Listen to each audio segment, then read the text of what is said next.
श्री राम जय जय राम श्री राम जय जय राम नीलाम श्यामल कोमलांगम सीता समारोपितवाम्भागम पाणो महासायक चारुचापम नमामि रामं रघुवंशनाथम ओं श्री सीतारामचंद्राभ्यां नमः महामहेश्वराभ्यां नमः ओं श्री एकादशपीलक्षेश्वरधाम सरकार श्री हनुमते नमः। श्री राम जय जय राम।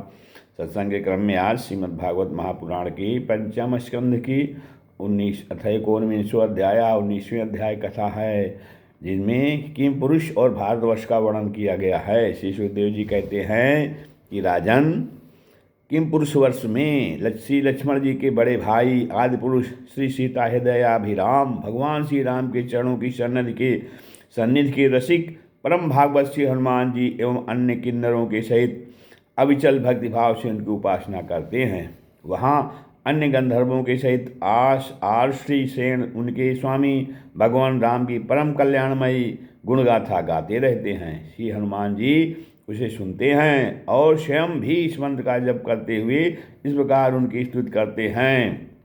कौन सा मंत्र है? ओम नमो भगवते उत्तम श्लोकाय नमो आर्यलक्षणशील व्रताय नमो उपशिक्षितात्मन उपसितय लोकाय नमः साधुवाद निकखणाय नमो ब्रह्मणदेवाय महापुरुषाय महाराजाय नमेति। ओम हम वहाँ कहते हैं हम ओंकार स्वरूप पवित्र कीर्ति भगवान श्री राम को नमस्कार करते हैं। आप में सत्पुरुषों के लक्षण शील और आचरण विद्यमान हैं। आप बड़े ही संयत चित्त लोकाराधन तत्पर और साधुता की परीक्षा के लिए कसौटी के समान और अत्यंत ब्राह्मण भक्त हैं। ऐसे महापुरुष महाराज राम को हमारा पुनः पुनः प्रणाम है।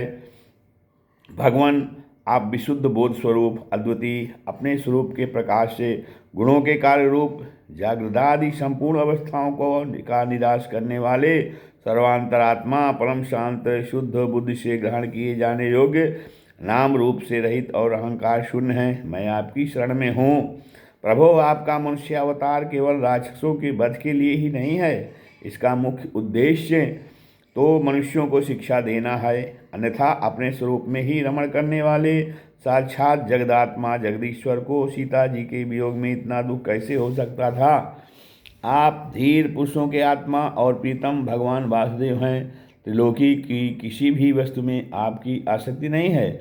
आप न तो सीता जी के लिए मोह को ही प्राप्त हो सकते हैं और न लक्ष्मण जी का त्याग ही कर सकते हैं। आपके ये व्यापार केवल लोक शिक्षा के लिए ही हैं। लक्ष्मणाग्रज उत्तम कुल में जन्म, सुंदरता, वाक चातुरी, बुद्धि और श्रेष्ठ योनि, इनमें से कोई भी गुण आपको प्रसन्नता का कारण नहीं हो सकता। यह बात दिखाने के लिए ही आपने इन सब गुणों से रहित हम वनवासी बानरों से मित्रता की है। देवता, असुर, बानर अथवा मनुष्य कोई भी हो, उसे सब प्रकार से श्री राम रूप आपका ही भजन करना चाहिए, क्योंकि आप नर रूप में साक्षात श्रीहरि ही हैं और थोड़े किए हुए को बहुत अधिक मानते हैं। आप ऐसे आश्रित वत्सल हैं कि जब स्वयं दिव्य धाम को सिधारे थे तब समस्त उत्तर कौशलवासियों को भी अपने साथ ही ले गए थे। भारतवर्ष में भी भगवान दयावश नर नारायण रूप धारण करके संयमशील पुरुषों पर अनुग्रह करने के लिए अव्यक्त रूप से कल्प के अंत तक तप करते रहते हैं। उनकी यह तपस्या ऐसी है जिससे धर्म, ज्ञान, वैराग्य, ऐश्वर्य, शांति और उपरत की उत्तरोत्तर वृद्धि होकर अंत में आत्मस्वरूप की उपलब्धि हो सकती है। फिर कहते हैं वहाँ भगवान नारद जी स्वयं श्री भगवान के ही कहे हुए सांख्य और योग शास्त्र के सहित भगवान महिमा को प्रकट करने वाले 5 रात दर्शन का श्रवण मुनि को उपदेश करने के लिए भारतवर्ष की वर्णाश्रम धर्मावलंबिनी प्रजा के सहित अत्यंत भक्तिभाव से भगवान श्री नर नारायण की उपासना करते और इस मंत्र का जप तथा स्त्रोत्र को गाकर उनकी स्तुति करते हैं। ओम नमो भगवते उपशमशीलाय उपरतानात्म्याय नमो किंचन वित्ताय ऋषि ऋषभाय नरनाराय परमहंस परम गुरुवे आत्मा रामाधिपते नमो एम नम इति। ओंकार स्वरूप अहंकार से रहित निर्धनों के धन शांत स्वरूप ऋषिवर भगवान नर नारायण को नमस्कार है। वे परमहंसों के परम गुरु और आत्मा रामों के अधीश्वर हैं। उन्हें बार बार नमस्कार है। यह गाते हैं जो विश्व की उत्पत्ति आदमी उनके कर्ता होकर भी कर्तृत्व के अभिमान से नहीं बनते, शरीर में रहते हुए भी उसके धर्म भूख प्यास आदि के वशीभूत नहीं होते, तथा दृष्टा होने पर भी जिनकी दृष्टि दृश्य के गुण दोषों से दूषित नहीं होती, उन असंग एवं विशुद्ध साक्ष्य स्वरूप भगवान नारायण को नमस्कार है। योगेश्वर हिरण्यगर्भ भगवान ब्रह्मा जी ने योग साधन की सबसे बड़ी कुशलता यही बतलाई है कि मनुष्य अंतकाल में देहाभिमान को छोड़कर भक्तिपूर्वक आपके प्राकृत गुण रहित स्वरूप में अपना मन लगावे।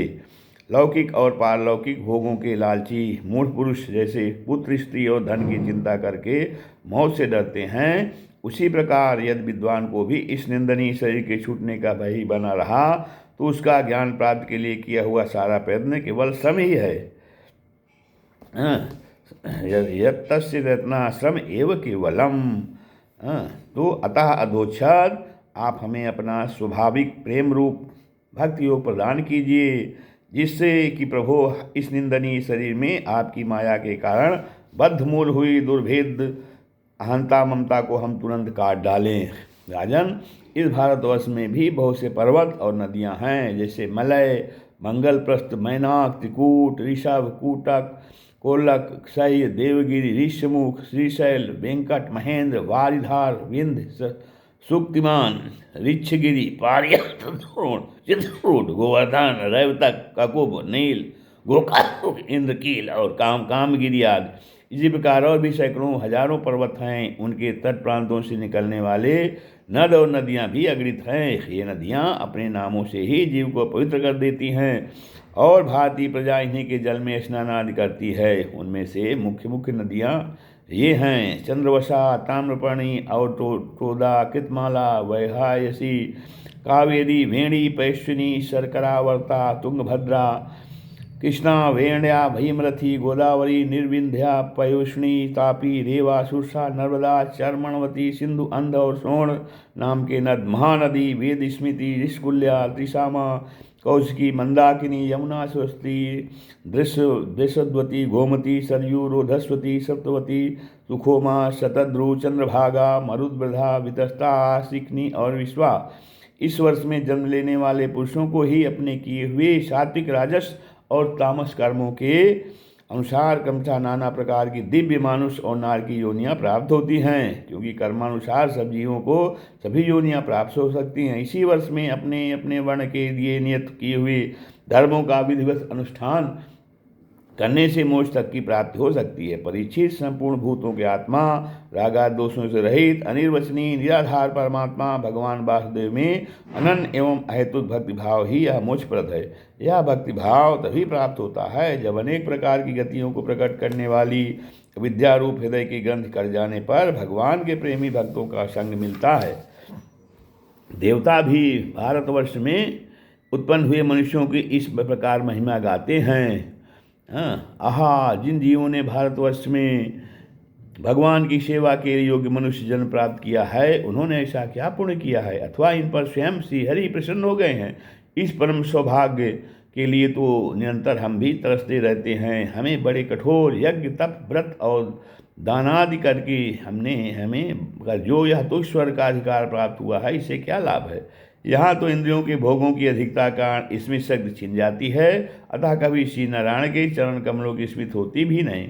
यह स्वर्ग तो क्या है, जहाँ के निवासियों की एक एक कल्प की आयु होती है, किंतु जहाँ से फिर संसार चक्र में लौटना पड़ता है। उन ब्रह्मलोक आदि की अपेक्षा भी भारत भूमि में थोड़ी आयु होकर जन्म लेना अच्छा है, क्योंकि यहाँ धीर पुरुष एक क्षण में ही अपने इस मर्द शरीर से किए हुए संपूर्ण कर्म श्री भगवान को अर्पण कर के उनका अभय पद प्राप्त कर सकता है। जहाँ भगवत कथा की अमृतमयी सरिता नदी नहीं बहती, जहाँ उसके उद्गम स्थान भगवत भक्त साधुजन निवास नहीं करते, और जहाँ नित्य गीतादिकों के साथ बड़े समारोह से भगवान यज्ञ पुरुष की पूजा अर्चा नहीं की जाती, वह चाहे ब्रह्मलोक ही को न हो, उसका सेवन नहीं करना चाहिए। जिन जीवों ने इस भारतवर्ष में ज्ञान अर्थात विवेक बुद्धि, तदनुकूल कर्म तथा उसके कर्म के उपयोगी द्रव्यादि सामग्री से संपन्न मनुष्य जन्म पाया है, वे यदि आवागमन के चक्र से निकलने का प्रयत्न नहीं करते तो व्याध की फांसी छूटकर भी फलाद के लोभ से उसी वृक्ष पर विहार करने वाले वनवासी पक्षियों के समान फिर बंधन में पड़ जाते हैं। भहो, इन भारतवासियों का कैसा सौभाग्य है जब ये यज्ञ में भिन्न भिन्न देवताओं के उद्देश्य से अलग अलग भाग रखकर विधि मंत्र और द्रव्यादि के योग से श्रद्धापूर्वक उन्हें हवि प्रदान करते हैं। तब इस प्रकार इंद्रादि भिन्न भिन्न नामों से पुकारे जाने पर संपूर्ण कामनाओं के पूर्ण करने वाले स्वयं पूर्ण काम श्री हरि ही प्रसन्न होकर उस हवि को ग्रहण करते हैं।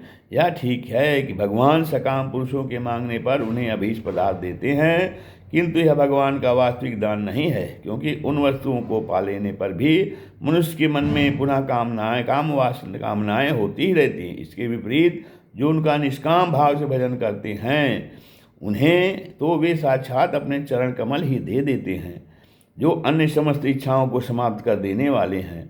अतः अब तक स्वर्ग सुख भोग लेने के बाद हमारे पूर्व की यज्ञ प्रवचन और शुभ कर्मों से यदि कुछ भी पुण्य बचा हो तो उसके प्रभाव से हमें इस भारतवर्ष में भगवान की स्मृति से युक्त मनुष्य जन्म मिले, क्योंकि श्री हरि अपना भजन करने वाले का सब प्रकार से कल्याण करते हैं। श्री सुखदेव जी कहते हैं, राजन, राजा सगर के पुत्रों ने अपने यज्ञ के घोड़े को ढूंढते हुए इस पृथ्वी को चारों ओर से खोदा था।